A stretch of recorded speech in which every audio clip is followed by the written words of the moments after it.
अब जैसा कि शीरी तो चुप नहीं बैठने वाली है, क्योंकि जिस तरह से सोहराब ने उसे उसकी असलियत और औकात याद दिला दी है कि शीरी ने ही तो सोहराब को ज़रगून के जरिए इमरजेंसी में बुलवाया कि जिंदगी और मौत का मामला है। सोहराब के इनकार कर देने पर वो जिद करती है, सोहराब को अपनी मोहब्बत और वफा का यकीन दिलाती है।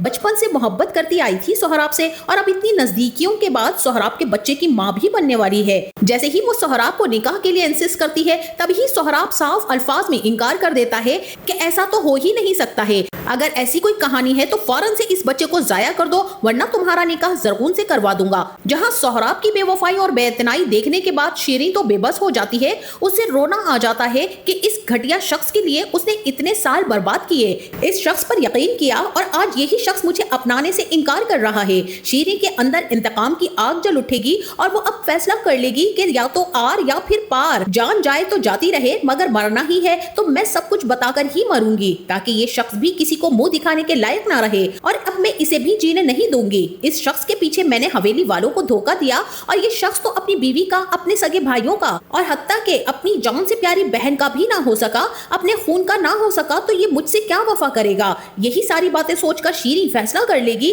कि अब उसे आगे क्या करना है।